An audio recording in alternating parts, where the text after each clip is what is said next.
All right, in this video, we are going to talk about how to calculate cardiac axis. Now, cardiac axis is the mean or average electrical signal moving throughout the heart, right? So we know from previous sort of videos and our talkings that the EKG readout is going to measure sort of the electrical signal throughout the heart. And there's a P wave, a QRS complex, and a T wave. Now, a bulk of the electrical signal is sort of dictated by that QRS complex because it's the depolarization of the ventricular wall, and the ventricular muscle mass and the number of cardiomyocytes in the ventricles is much higher than it is in the atrium. Now, if we look at the overall movement of the signal, it's going to move from the SA node down to the AV node through the bundle of His. Then it's going to move into the left and right bundle branches and move down the bundle branches and then flip around and sort of come up the Purkinje fibers, right? So if I were to ask you, let's use some vector math and some physics and say, what is the overall net or average direction of the electrical signal moving throughout the heart? Now, most people would probably come up with something like so, which corresponds to this lead 2 right here, right? And it would correspond to what we calculate as 60 degrees on lead 2, and that is moving towards the negative direction on lead 2. Now, if it's moving this way, right, it's moving towards the negative end of lead 2, what do you expect to see, right? So remember, if it moves towards the negative end of the dipole, right, that's a negative deflection in our readout, okay? So there are two ways that we can calculate cardiac axis. There's a long way and there's a short way, and I'm going to sort of show you both because the long way is important for understanding how it's calculated, right? And then the short way is quick for reference. So in the long way, what we're going to do is we're going to look at every single lead. So we're going to look at lead 1, 2, 3, AVR, AVL, AVF, and we're going to look at the readout and tell us from our cardiac axis wheel, right, what is the degree that that signal is moving. All right, so let's take a look at lead 1 here. And if we get a positive output, hey, it's moving towards the positive end, right, on lead 1. So that's moving towards 0 degrees. Okay. On lead 2, we get a negative deflection. So it's moving towards the negative end, right? So that's going to give us 60 degrees. Right? Lead 3, we get a biphasic readout. Okay, so what does biphasic mean? Right? That means it's moving perpendicular to lead 3. Okay, so it's moving, here's lead 3 right here, right? This is lead 3. Okay, so it's moving perpendicular to that. What lead is perpendicular to that? That's AVR, so it's moving in this direction.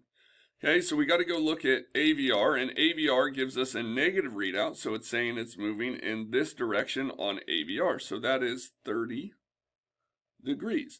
And then we're going to double up because this one here was biphasic, so it said go look at AVR. It's moving with AVR, so we're going to double up on AVR there. Okay, so then we're going to go say, okay, we get a biphasic readout on AVL. So here is lead AVL over here.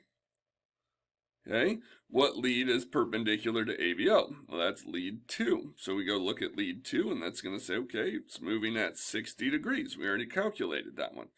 All right, then if AVF, we get a positive read, so it's moving this direction on AVF. That's going to give us 90 degrees. Now, all I have to do is calculate the average for that, right? So 60 plus 30 is 90. Plus 30 is 120, plus 60 is 180, plus 90, that's 270. Right, there's 6 leads, so divide that by 6, and that gives us 45 degrees, which means that this is moving. Let's draw this in green. Okay, or actually let's do purple because that's what we did. So this one says that it's moving at 45 degrees, so it's right here. So that's pretty close to normal. Okay, so we would call that normal axis, because really anything from 0 to 90 is what we call normal. Okay, so 0 to 90 is normal. All right, that's the long way. Now, let's go take a look at the short way on how to calculate it. Okay, the short way that we're going to calculate it is what we're going to do is we are going to go find the most equiphasic or biphasic readout. So the most biphasic, we're going to go find it. We're going to say, okay, what lead is that on? Okay, so let's say that we go find that the most biphasic one is on lead AVL. Let's say it's on AVL. Okay, so then what we're going to do is we are going to look at lead AVL. Okay, so if we go over here back to AVL, right, it's going to say that that is 60 degrees. So cardiac axis equal to 60 degrees. Okay, did it get us perfect? No, not really. But did it get us close? It got us in the right quadrant, right? Got us pretty dang close. So that's a nice little cheat way. Go find the most biphasic one, look at the perpendicular lead, and see what the perpendicular lead tells you. Now, you can take this quick method and get even more sort of precise with it. So let's say we take our lead and it looks, I don't know, something like this. Okay, where notice that this is more negative. Okay, let's still say that this is lead 2. Okay, we're still on lead 2.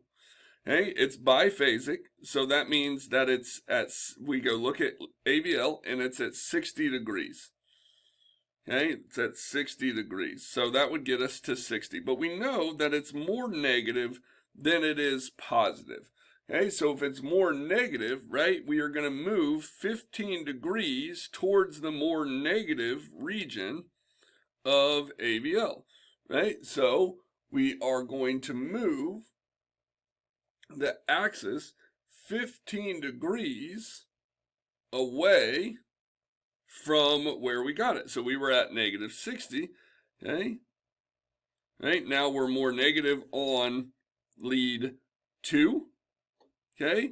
So we need to look at lead 2 here, right? It's negative 20, right? So we need to move it 15 degrees towards negative 20. So we need to take 15 away. So that's going to give us 45 degrees. Okay, so now that got us really close to what it was initially. All right, so take some practice at looking at cardiac axis. Now, once we get it down, we can sort of break the cardiac axis into 4 quadrants. Okay, so when we break it up into 4 quadrants, what we're going to see is that this quadrant is what we are going to call the normal axis. And what you're going to see is that you're going to get a positive deflection on lead 1, and you are going to get a positive deflection on AVF. Okay? Because look, this is lead 1, this is lead AVF.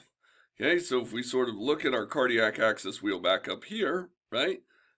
The bottom is positive, the right side is positive, okay? So those are your dipoles that we're going to take a look at.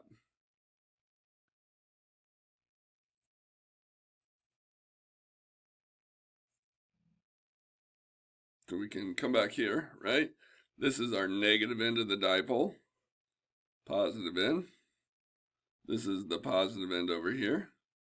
This is the negative end over here, okay? So if it is moving, if the signal is moving in this direction, right, you get a positive readout on 1, positive readout on 2.